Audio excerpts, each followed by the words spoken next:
कोई चुंबकीय शक्ति आपको महसूस हो रहा है, यही कुंडलिनी शक्ति का एक हम कह सकते हैं कि प्रूफ है। ठीक है, ऊपर नीचे करिए, कोई शक्ति आपको महसूस हो रही है, इस हाथ से चेक करिए। नमस्कार दोस्तों आज हम कुंभ मेले के सहज योग का जो शिविर लगा है वहाँ पे आ चुके हैं। तो आजकल जैसे कि सभी को पता है इतना स्ट्रेस है सभी के जीवन में और बहुत मानसिक तनाव रहता है। तो आज यहाँ पे हम इनसे जानेंगे कि सहज योग क्या है, कैसे है और हम अपनी जो अंदर की कुंडली है उसको कैसे जागृत कर सकते हैं। तो चलिए चलते हैं। आपका नाम क्या है? जय श्री माता जी, मेरा नाम आयुष जोशी है। जी, तो आप आइए हमें बताएंगे सब।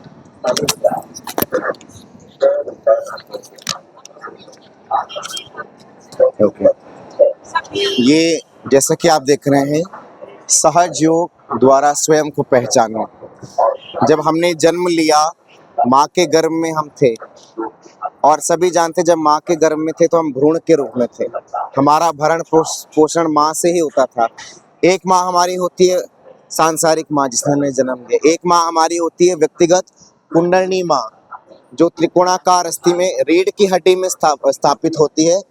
3.5 कुंडल में त्रिकोणाकार अस्थि में कुंडलिनी। ठीक है, जब बच्चे के अंदर सांसारिक गतिविधियों से जब बच्चा 11-12 वर्ष का हो जाता है, उसके अंदर अहम भाव जागृत होता है ना। जब बच्चा छोटा रहता है, आपने देखा है उसके अंदर अबोधिता होती है। ठीक है, कोई चालाकी नहीं होती। लेकिन वही बच्चा जब 11-12 वर्ष की आयु में कदम रखता है तो सांसारिक गतिविधियों से उसमें पढ़कर अपने सारे जो अबोधिता के गुण हैं, उसकी जो अच्छाई है वो उसको खो बैठता है और अहम भाव के अंदर उसके अंदर अहम भाव जागृत होता है। तो ये शक्ति जो है, जो हमारे तालु भाग में थी जब हमने जन्म लिया, जब हम बच्चे थे, तो ये शक्ति 11-12 वर्ष की आयु में बच्चे का त्रिकोणाकार अस्थि रीढ़ की हड्डी में सो जाती है। सहज योग ध्यान द्वारा हम इसी शक्ति को जागृत श्री माता जी निर्मला देवी इस कुंडलिनी शक्ति को जागृत करती हैं। वर्ष 1970 5 मई को श्री माता जी ने ब्रह्मांड का शस्त्रार खोला और श्री माता जी ने बताया कि सहज योग ध्यान के द्वारा आप अपनी कुंडलिनी शक्ति को जागृत कर सकते हैं, अपने जीवन में संतुलन ला सकते हैं और संतुलन भरा जीवन जी सकते हैं। अब जैसा कि आप देख रहे हैं, ये हमारा सूक्ष्म शरीर है। इस सूक्ष्म शरीर में आपको 7 चक्र आपके अंदर दिखते हैं। 3 नाड़ियां हमारे अंदर होती हैं, 7 चक्र हमारे अंदर होते हैं। ठीक है, परमात्मा का प्रादुर्भाव परमात्मा हमारे अंदर है। आज हम मंदिर, मस्जिद, गिरजा घर कहीं जा रहे हैं, परमात्मा को ढूंढ रहे हैं, लेकिन उसकी अनुभूति हम कर नहीं पाते। परमात्मा हमारे अंदर है। कबीरदास जी का दोहा आपको याद होगा। कबीरदास कहते थे, शून्य शिखर पर अनहद बाजे। शून्य शिखर यानी अनहद क्या है? ये ब्रह्मांड। हमारा जब प्राण निकलता है ब्रह्मरंध्र से तो वो शून्य शिखर हो जाता है। शून्य शिखर पर आनंद बाजे, मोको कहाँ ढूंढे रे बंदे मैं तोरे अंदर। यानी परमात्मा कह रहे हैं मुझे कहाँ ढूंढते, मैं तुम्हारे अंदर हूँ। तो हमारे शरीर में 7 चक्र हैं, उन्हीं 7 चक्रों में सभी देवी देवता हैं। उन सभी देवी देवताओं के आशीर्वाद जब हमें सहयोग ध्यान के द्वारा मिलता है तो हमारा जीवन में परिवर्तन होता है। और सहयोग बिल्कुल निःशुल्क है, इसमें आपको बिल्कुल भी परमात्मा को पैसा नहीं देना चाहिए। जहाँ पे आपसे पैसा लिया जाता है, धर्म के नाम पे आपसे पैसा लिया जाता है, वहाँ पे परमात्मा आपको नहीं मिलेंगे। सहज योग ही ऐसा मेडिटेशन है, ध्यान है, जिसमें आपको निःशुल्क तौर से आपकी ही चीज आपको लौटाई गई है श्री माता जी निर्मला देवी जी द्वारा। ठीक है, अब मैं आपको चक्रों के बारे में बता दूं। जैसा कि आप देख रहे हैं, ये 4 पंखुड़ियों का जो चक्र, पहला चक्र है हमारा, इसको कहते हैं मूलाधार चक्र। मूलाधार चक्र में श्री गणेश जी का स्थान है और जी गणेश जी की जो क्वालिटी वो है इनोसेंस, जिसको हम कहते हैं अबोधिता। परमात्मा कहते हैं जब तक ले आपके अंदर अबोधिता नहीं आएगी आप परमेश्वरी साम्राज्य में नहीं आ सकते। आप घंटी बजा लीजिए, आप त्रिवेणी संगम कर लीजिए, आप कुछ भी कर लीजिए, लेकिन जब तक ले आपके अंदर से छल कपट नहीं जाएगा, आप बच्चे नहीं बनेंगे, आप अबोधिता के साथ नहीं आएंगे, आपको परमात्मा में कभी सुख स्वीकार नहीं करेंगे। भोला भंडारी का नाम हम कहते हैं भोला क्यों बोल रहे हैं? क्योंकि उनको भोले व्यक्ति पसंद है। तो अब मूलाधार चक्र का गुण है अबोधिता। ठीक है, पहला चक्र है हमारे अंदर जो बिल्कुल हमारे पीछे रीढ़ की हड्डी के नीचे होता है। अब रीढ़ की हड्डी के ऊपर इसके हम देखते हैं, इसके ऊपर है हमारी कुंडलिनी शक्ति जो सुषुप्त अवस्था में है। क्यों? क्योंकि हमने अपने अंदर अहम भाव को जागृत कर दिया। तीसरा चक्र में आइए, स्वादिष्टान चक्र। स्वादिष्टान चक्र के अधिष्ठात्री देवी देवता होते हैं ब्रह्मदेव सरस्वती। जब ये चक्र जागृत होता है, इस चक्र के जागृत होने से आपके अंदर क्रिएटिविटी, रचनात्मक शक्ति बढ़ जाती है। आप बहुत अच्छा बोलने लगेंगे, आप लिखना शुरू कर देंगे, आप गाना शुरू कर देंगे, आपके अंदर कलात्मक यानी गुणात्मक जो भी चीजें वो आ जाएंगी। ठीक है। तीसरा चक्र देखिए नाभि का।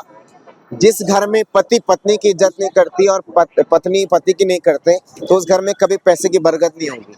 नाभि चक्र में किसका स्थान है? श्री लक्ष्मी नारायण जी का। लक्ष्मी नारायण एक दूसरे का बिल्कुल सम्मान करना, ये श्री माता जी ने कहा कि जिस प्रकार से परमात्मा एक दूसरे का सम्मान कर रहे हैं उसी तरीके से हमें भी करना है, तो हमारे घर में बरकत होगी। इस चक्र का जो गुण है वो है संतोष। हम करोड़ों रुपए कमा लें आज, लेकिन अगर हमारे अंदर संतोष नहीं है तो ये हम करोड़ों रुपए कमा के भी वो संतोष नहीं मिल सकते। अगर हमारे अंदर सेटिस्फैक्शन है, संतोष है, तो हमारा घर 10 रुपए में भी चल सकता है, 1000 कितने भी, मतलब हम संतोषवादी व्यक्ति बन जाएंगे। ठीक है। इस चक्र के जागृत होने से आपके अंदर संतोष आता है। अब आप ये देख रहे हैं ये हरा हरा जो गोल आकार में है, इसको कहते हैं भवसागर। कई बार परेशान हो जाते हैं तो कहते हैं भगवान इस भवसागर से हमें निकालिए। ये भवसागर क्या है? ये भवसागर एक माया का एक तरीके से पर्दा है जो परमात्मा ने बनाया है, लेकिन परमात्मा से हमको निकालते हैं, क्योंकि उन्होंने कहा आपके अंदर ही मैं हूँ। आप मंदिर, गिरजाघर, गुरुद्वारे, मस्जिदों में मत ढूंढिए मुझे। ठीक है। फिर हमारा देखिए हृदय चक्र, यहाँ पे जगदम्बा माता का स्थान है। इनका जो गुण है वो है लव और कंपैशन, यानी आपको सुरक्षा प्रदान करती है देवी। आप देवी की पूजा क्यों करते हैं? ताकि आपको सुरक्षा प्रदान हो। ठीक है। पांचवा चक्र हमारा है विशुद्धि चक्र। विशुद्धि चक्र का जो गुण है वो है कलेक्टिविटी, यानी सामूहिकता। हम कहते हैं ना यूनिटी स्ट्रेंथ, यूनिटी स्ट्रेंथ, एकता में बल है। तो एकता में यानी कलेक्टिविटी में रहने से हमारा सर्वांगीण विकास होता है। कृष्ण भगवान को आपने देखा, वो ग्वाल बालों के साथ रहना ज्यादा पसंद करते थे, है ना, गोपियों के संग, अपनी गैयाओं के संग। तो उन्होंने क्या एक संदेश दिया कि सामूहिकता में रहने से हमारा सर्वांगीण विकास निहित है। ठीक है। अब मैं एक बात करूं, जिस परमात्मा को हम मानते हैं, अगर उनके जैसे हम नहीं बन सकते तो उनको मानना हमारा बेकार है। उदाहरण के तौर पर अगर हम श्री राम को मान रहे हैं और हमने किसी व्यक्ति ने, कोई राम को मानता है, उसने 10-10 शादियां करी हुई हैं, तो राम को मानना वो बेकार वाली बात है ना। जिस मर्यादा का आप पालन नहीं कर सकते, जिस भगवान के मार्ग पे आप नहीं चल सकते, उसको मानना बेकार है। तो जैसे जिसको आप मानते हैं वैसा बन जाइए। श्री माता जी निर्मला देवी जी ने कहा जिसको आप मानते हैं वैसे गुण आपके अंदर आने चाहिए, तब आपका पूजा साकार है। ठीक है। हमारा राइट हार्ट में श्री राम सीता का स्थान है, लेफ्ट हार्ट में हमारा शिव पार्वती रहते हैं। जो हमारा स्पंदन हो रहा है, आप देख रहे हैं ना, हार्ट बीट चल रही, कौन है वो शक्ति? शिव पार्वती की शक्ति है। ठीक है। 3 नाड़ियां होती है हमारे अंदर, लेफ्ट चैनल, सेंट्रल चैनल और ये राइट चैनल। लेफ्ट चैनल को बोलते हैं ईड़ा नाड़ी, राइट चैनल को बोलते हैं पिंगला नाड़ी, और सेंट्रल चैनल हमारी होती है सुषुम्ना नाड़ी। तो ये भूतकाल भविष्य काल की नाड़ी है 2। लेकिन वर्तमान की जो नाड़ी आप देख रहे हैं सफेद, इसको श्री माता जी ने कहा ये संतुलन की नाड़ी है, आप वर्तमान की नाड़ी है। यानी व्यक्ति को कभी भी भविष्य काल भूतकाल में नहीं रहना चाहिए, उसको हमेशा वर्तमान में स्थापित होना चाहिए। यदि आप वर्तमान में स्थापित होंगे तो आप ना भविष्य की चिंता करेंगे, ना भूतकाल के बारे में बात करेंगे। ठीक है। 3 नाड़ियां आपको बता दी। अब यही 3 नाड़ियां श्री माता जी ने कहा त्रिवेणी संगम है, गंगा जमुना सरस्वती आपके अंदर ही बह रही हैं। अब बताइए परमात्मा कहाँ बाहर है? सभी चक्रों में विराजमान है। 3 नाड़ियों, 3 गंगा, 3 नदियों का संगम हमारे अंदर है। प्राण जब निकल रहे तो यहीं से एक में एकाकारिता उससे परमात्मा से हो रही है। ठीक है। अब आ जाइए ये चक्र, आज्ञा चक्र। आज्ञा क्यों नाम दिया है? जब तक ले हम किसी को क्षमा नहीं करते, अगला व्यक्ति, आप यदि आप किसी को क्षमा नहीं करते, उससे होता क्या है, अगला व्यक्ति तो आनंद में है, लेकिन आप डिप्रेशन, आप एंजाइटी में चल जाएंगे, आप परेशान रहेंगे कि उसने मुझे ये कहा। वो तो आनंद में अपना मजा कर रहा है, लेकिन हम कुलस रहे हैं, हम परेशान हो रहे हैं। तो श्री माता जी ने कहा आपको इस चक्र में, आगे चक्र में जब आप स्थापित हो जाते हैं, आपको सबको क्षमा करना होता है। क्षमा सबसे बड़ा दान है। हम कहते हैं ना सबसे बड़ा दान क्या है? क्षमा दान सबसे बड़ा दान है। क्षमा दान से बड़ा कोई दान नहीं है। ठीक है। जब आप क्षमा करते हैं तब ये चक्र खुल के आप स्वशस्त्रा में विराज हो जाते हैं। यानी आप सांसारिक गतिविधियों में नहीं, आप मैं नहीं करेंगे, मेरा बच्चा, मेरा परिवार, मेरा, आपका जो अटेंशन है, आपको जो चित्त है, वो पूरा ब्रह्मांड एक कलेक्टिव कॉन्शियस में आ जाता है, सामूहिक चेतना में आ जाता है। आप कहते हैं पूरा ब्रह्मांड ही मेरा संसार है ना। आप अपने लिए प्रार्थना नहीं करेंगे, आप पूरे ब्रह्मांड के लिए प्रार्थना करेंगे। ये शस्त्रार्थ चक्र है। सहस्त्रार चक्र में परमात्मा से एकाकारिता होती है।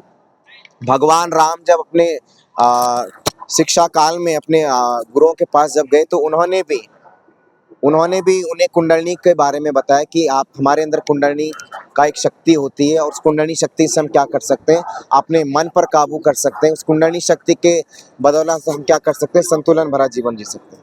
अब हमने आपको थ्योरेटिकल बता दिया, हम इसको प्रैक्टिकल करेंगे। कुछ नहीं करना है, दोनों हाथ श्री माता जी की तरफ करना है।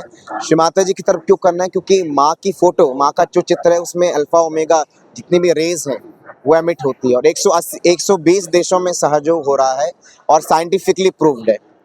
जैसे कि आप देख रहे हैं, सहज यानी आपके साथ जन्मा हुआ योग, हमने नहीं बनाया, आपके साथ ही जन्मा हुआ है। कुंडलिनी शक्ति जब हमने जन्म लिया माँ के घर में पहले से थी, किसी ने बनाया नहीं है, केवल आपको बताने आए। श्री माता जी ने कहा आप अपने को जानिए, ठीक है, कुछ नहीं करना है। ऐसे पहला स्टेप हमारा, दोनों हाथ श्री माता जी की तरफ खोलेंगे, ठीक है, माँ को देखिए, मांगना इनसे, देने वाली है।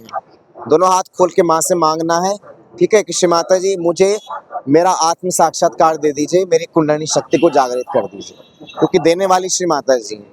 पहला स्टेप आपको ये करना है, लेकिन शुद्ध इच्छा से रखिए, शुद्ध इच्छा बहुत जरूरी है क्योंकि देने वाली श्री माता जी हैं, ठीक है। पहला स्टेप ये है हमारा। दूसरा स्टेप आपको ये वाला अपना जो राइट हैंड वो हृदय में रखना है, हृदय से, क्योंकि प्रार्थना करनी है श्री माता जी को। ये मध्य हृदय में आप रखिए, यहाँ पे प्रार्थना करनी है कि मैं शुद्ध आत्मा हूँ, ठीक है। दूसरा स्टेप ये है। तीसरा स्टेप आपका ये है, कपाल पर, जैसे सर दर्द होता है ना, कपाल को दबाना है, तीसरा स्टेप ये है। चौथा स्टेप ये पीछे, सर के पीछे आकाश की ओर देखते हैं। पांचवा स्टेप ये हमारा तालू भाग, जब मैंने कहा बच्चे का तालू भाग जो होता है उसको 7 मर्तबा आप घुमाएंगे, चमड़ी घुमाएंगे, सर नहीं घुमाएंगे, 7 मर्तबा, ठीक है, चमड़ी घूमेंगे, यहाँ पे प्रार्थना करनी है। तो ये बिल्कुल सिंपल स्टेप है, लेकिन आपको शुद्ध इच्छा रखते हुए ये करना है श्री माता जी के सामने, ठीक है। हम ध्यान करेंगे, सभी लोग ध्यान में आ जाएंगे, आंखें बंद करेंगे, श्री माता जी की ओर देखेंगे, यहाँ पे प्रार्थना करेंगे। परम पूज्य श्री माता जी, माँ हमें अपने पावन ध्यान में ले चलिए। श्री माता जी हमें अपना ध्यान प्रदान कर दीजिए।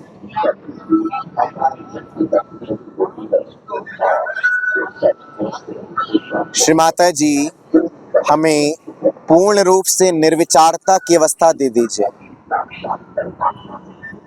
माँ हमें निर्विचार कर दीजिए। आप महसूस करेंगे धीरे धीरे आपके जो विचार हैं वो थम जा रहे हैं, आप निर्विचारता की अवस्था की ओर बढ़ रहे हैं, आपके विचार एक जगह स्थापित हो रहे हैं। पुनः प्रार्थना करेंगे श्री माता जी से, श्री माता जी हमें निर्विचार कर दीजिए। माँ हमें पूर्ण रूप से निर्विचार कर दीजिए। अपना राइट हैंड मध्य हृदय पर रखेंगे, मध्य हृदय हमारा जो ये सेंटर हार्ट, ठीक है, यहाँ पे प्रार्थना करेंगे। श्री माता जी मैं केवल एक शुद्ध आत्मा हूँ। माँ मैं केवल एक शुद्ध आत्मा हूँ, आत्मा कभी भी दोषी नहीं होती, इसलिए माँ मैं निर्दोष हूँ। 12 मर्तबा आप कहेंगे श्री माता जी, मन ही मन कहना है 12 मर्तबा, श्री माता जी मैं निर्दोष हूँ, माँ मैं निर्दोष हूँ, श्री माता जी मैं निर्दोष हूँ।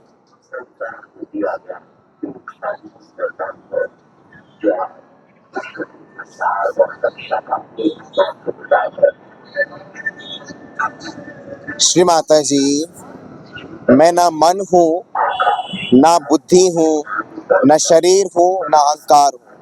और ये वास्तविकता की बात है, हम ना मन है, ना बुद्धि है, ना शरीर है, ना अहंकार है, हम केवल और केवल शुद्ध आत्मा है। जब हमने जन्म लिया तो हम शुद्ध आत्मा थे और अभी हमारी ये यात्रा शुद्ध आत्मा बनने की ओर है। इसलिए प्रार्थना करेंगे श्री माता जी से, श्री माता जी हम केवल और केवल शुद्ध आत्मा हैं, हम ना मन है, ना बुद्धि है, ना शरीर है, ना अहंकार है, हम केवल एक शुद्ध आत्मा हैं। यही हाथ कपाल पे ले आएंगे, जिस प्रकार हमारा सर दर्द होता है कपाल को दबाएंगे ऐसे, ठीक है।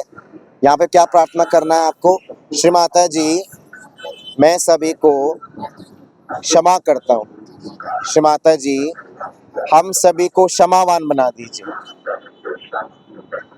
क्योंकि जब तक ले आप किसी को क्षमा नहीं करेंगे, आप शस्त्रार का जो द्वार है वो होता है जी, कृपया कर आप भी मुझे क्षमा कर दीजिए।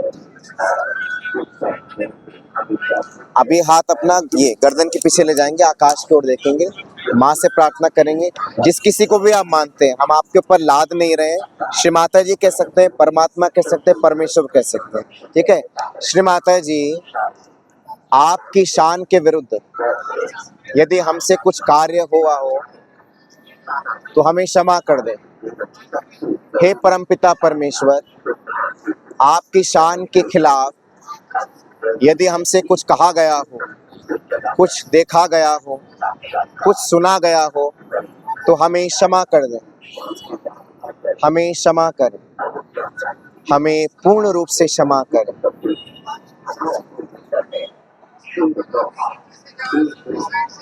यही हाथ सर के तालू पे आ जाएगा, चमड़ी घूमेगी, सर नहीं घूमेगा। 7 मर्तबा केवल चमड़ी घूमेगी। यहाँ पे आपको प्रार्थना करना है। श्री माता जी से कहेंगे, श्री माता जी, हमारी कुंडली शक्ति को जागृत कर दीजिए माँ। श्री माता जी, हमें हमारा आत्म साक्षात्कार दे दीजिए। श्री माता जी, हमें हमारा आत्म साक्षात्कार दे दीजिए। और बिल्कुल एक बच्चे की तरह आपको जिद करनी। जिस प्रकार एक बालक अपनी माँ से मांगता है, जिद करता है कि माँ मुझे ये चीज चाहिए, उसी प्रकार आपको श्रद्धा भाव से मांगना है। श्री माता जी, या माँ कह सकते हैं, माँ मुझे मेरा आत्म साक्षात्कार प्रदान कर दीजिए। माँ मुझे ब्रह्मानंद का आनंद दे दीजिए। श्री माता जी, मेरी कुंडली शक्ति को जागृत कर दीजिए। माँ मुझे मेरा आत्म साक्षात्कार प्रदान कर दीजिए। दोनों हाथ आकाश की ओर करेंगे। यहाँ पे आपको प्रश्न करना है। क्या प्रश्न करना है? श्री माता जी या परमेश्वर, कुछ भी कहिए। श्री माता जी, मेरे हाथ से बहने वाला यह परम चैतन्य, क्या यही आपकी शक्ति है माँ? श्री माता जी, क्या यही अलख निरंजन है? श्री माता जी, मेरे हाथ से बहने वाली शक्ति, क्या ये वही शक्ति है माँ जो पूरे ब्रह्मांड को कार्यान्वित कर रही है? श्री माता जी, मेरे हाथों से बहने वाला परम चैतन्य, क्या ये आपकी शक्ति है माँ? और महसूस करिए, जब आप ये प्रश्न कर रहे हैं, आपके हाथों में कुछ झंझनाहट, कुछ ठंडा गर्म आप महसूस करेंगे। धीरे धीरे हाथ को नीचे लाएंगे। 2 मिनट ध्यान की अवस्था में। परमात्मा से हमारा संपर्क हो चुका है, अब केवल आपको अनुभूति लेनी है। तो 2 मिनट ध्यान में रहिए सभी। कोई चुंबकीय शक्ति आपको महसूस हो रहा है, यही कुंडली शक्ति का एक हम कह सकते हैं कि प्रूफ है, ठीक है। ऊपर नीचे करिए, कोई शक्ति आपको महसूस हो रही है, इस हाथ से चेक करिए।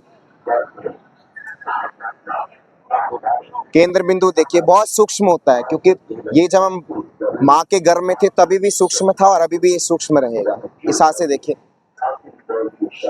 दोनों हाथ ऐसे भी कर सकते हैं। कोई चुंबकीय शक्ति आपको महसूस हो रही है, देखिए, कोई चुंबकीय शक्ति महसूस हो रही है। ठंडा गर्म कुछ, कितने लोगों को ठंडा लगा ये बताइए? ठंडा लगा, आपको भी ठंडा। गर्म किसको हुआ? ठीक है, मैं ठंडा गर्म के बारे में बता दूं।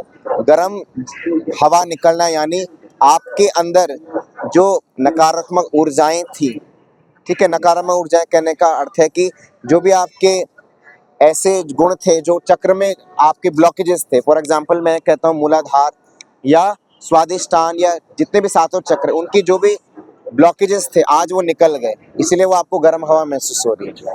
ठंडी हवा आने का मतलब है कि आपकी जो यात्रा है कुंडली जागृति की, वो बिल्कुल सहज है। लेकिन घबराना नहीं, गर्म भी आ रहा है तो कोई बात नहीं।